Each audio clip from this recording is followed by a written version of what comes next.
Good morning students, আমার চ্যানেলে তোমাদের সবাইকে স্বাগত। আপকামিং পরীক্ষায় হুবহু কোশ্চেন কমন পেতে আমাদের ক্লাসটিকে প্রতিদিন ফলো করো ঠিক সকাল 6টায়। দেখবে যে কোনো পরীক্ষায় ভালো ফল করছো। তো শুরু করছি তোমাদের ক্লাস। তোমাদের ফার্স্ট প্রশ্ন হলো, কোন অঞ্চলে মৌসুমী বায়ুর প্রভাবে প্রথম বৃষ্টিপাত হয়?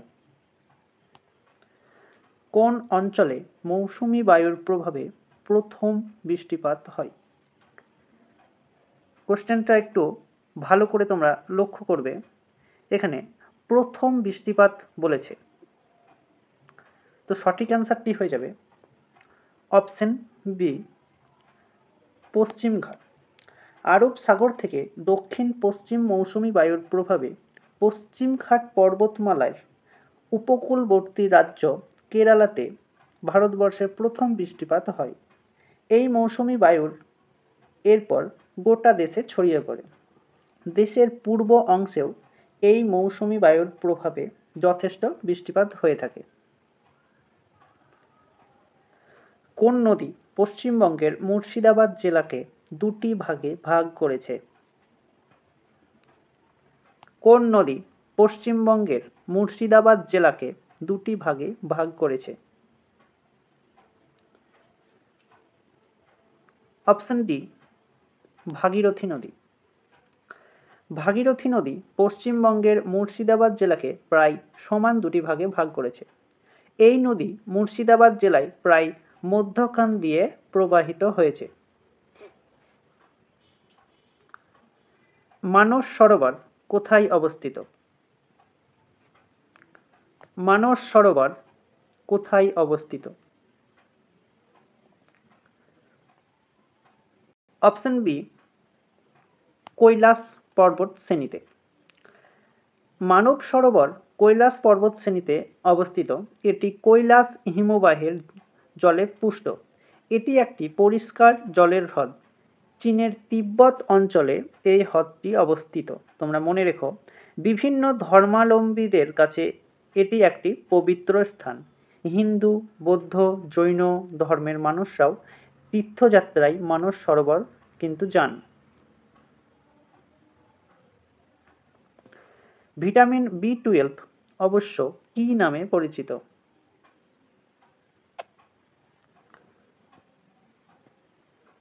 ভিটামিন বি12 অবশ্য কি নামে পরিচিত?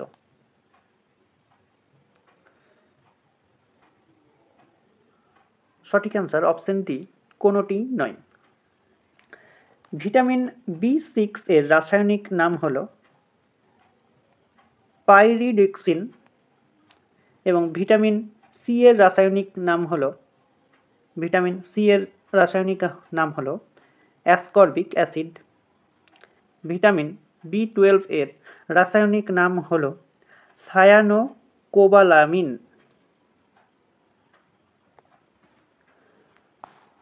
কোন ভিটামিন মানবদেহে মুক্তমূলক প্রতিরোধক? কোন ভিটামিন মানবদেহে মুক্তমূলক প্রতিরোধক?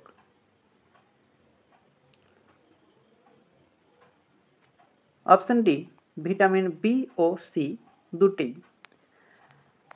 আমাদের শরীরে অ্যান্টিঅক্সিডেন্ট রূপে কাজ করে ভিটামিন ই। ভিটামিন সি এবং বিটা ক্যারোটিন ভিটামিন এ এরা একটি ইলেকট্রন ত্যাগ করে মুক্তমূলকে পরিণত হয়। আমাদের শরীর এই ধরনের অ্যান্টিঅক্সিডেন্টগুলি তৈরি করতে পারে না। ভিটামিন বি1 হল মুক্তমূলক হিসাবে আমাদের শরীরে কাজ করে। ন্যায়কন্দলী গ্রন্থটির রচয়িতা কে? ন্যায়কন্দলী গ্রন্থের রচয়িতা কে? Option C, Shridhar Bhatt. দাইভাগ কার রচনা? যোশীমুতবাহন। এছাড়াও কুমার পালচরিত লিখেছিলেন হেমচন্দ্র। সিইউ কি লিখেছিলেন হিউয়েন সাং। জিওগ্রাফি লিখেছিলেন টলেমি। এছাড়াও দশকুমার চরিত লিখেছিলেন পণ্ডিত ইত্যাদি। বুদ্ধদেব দুঃখের উৎস ও তা নিবারণ থেকে তা মুক্তি লাভের জন্য কয়টি মহান সত্য পালনের নির্দেশ দিয়েছিলেন? বুদ্ধদেব দুঃখের উৎস ও তা থেকে মুক্তি লাভের জন্য কয়টি মহান সত্য পালনের নির্দেশ দিয়েছিলেন? অপশন বি, মোট 4টি। কি কি? বৌদ্ধ ধর্মের মূল উদ্দেশ্য ছিল দুঃখের হাত থেকে মানুষকে মুক্ত করা। বুদ্ধদেব দুঃখের উৎস ও তা থেকে মুক্তি লাভের জন্য মোট 4টি নির্দেশ দিয়েছিলেন, যেগুলি আর্য সত্য নামে পরিচিত ছিল। এই 4টি সত্য হল: পৃথিবী দুঃখময়, মানুষের আকাঙ্ক্ষা ও কামনা বাসনা থেকেই সৃষ্টি হয় দুঃখ, আকাঙ্ক্ষা ও কামনা বাসনাকে নিবৃত্ত করতে পারলেই মুক্তি লাভ সম্ভব, মুক্তি পেতে গেলে একটি নির্দিষ্ট পথ অনুসরণ করতে হবে। মোট এই 4টি ছিল দুঃখ নিবারণের নির্দেশ, যেগুলি বুদ্ধদেব দিয়েছিলেন। এছাড়াও মনে রেখো, জন্ম কোথায়? পদ্ম ও ষাঁড়ে। এছাড়াও নির্মাণ লাভ করেছিলেন বোধি বৃক্ষে। বায়ুমণ্ডলের কোন স্তরকে ওজোনোস্ফিয়ার বলা হয়? বায়ুমণ্ডলের কোন স্তরকে ওজোনোস্ফিয়ার বলা হয়? Option A, stratosphere. মূলত স্ট্র্যাটোস্ফিয়ারে বায়ুমণ্ডলের ওজনের স্তর থাকে, এই জন্য একে ওজোনোস্ফিয়ারও বলা হয়। আনুমানিক 90% ওজন স্ট্র্যাটোস্ফিয়ারে থাকে। এই অঞ্চলটি ভূপৃষ্ঠে প্রায় 50 কিমি উচ্চতায় এবং 10 থেকে 18 কিমি এলাকা জুড়ে অবস্থান করেছে। নিম্নলিখিত কোন নদীর উপর সর্দার সরোবর বাঁধ নির্মিত হয়েছে? নিম্নলিখিত কোন নদীর উপর সর্দার সরোবর বাঁধ নির্মিত? অপশন সি, নর্মদা নদীর উপর।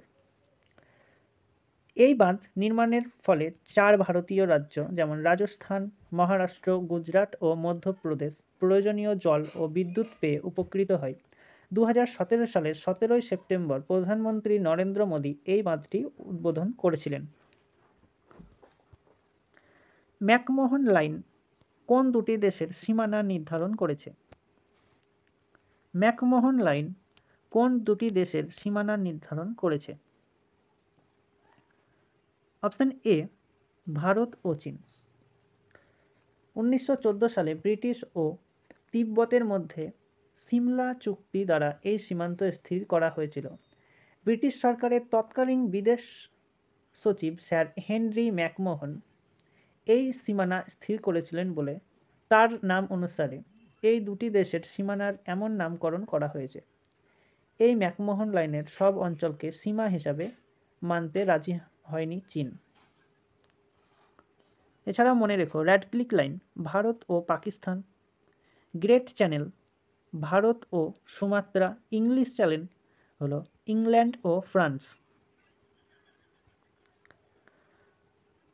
এই ছিল তোমাদের আজকের ক্লাসটিকে ভালো লাগলে বন্ধুদের সাথে শেয়ার করো এবং চ্যানেলে নতুন হয়ে থাকলে চ্যানেলটিকে সাবস্ক্রাইব করে পাশে থাকা বেল আইকন বাটনটি প্রেস করে রেখো ভিডিও নোটিফিকেশন সবার প্রথমে পাওয়ার জন্য।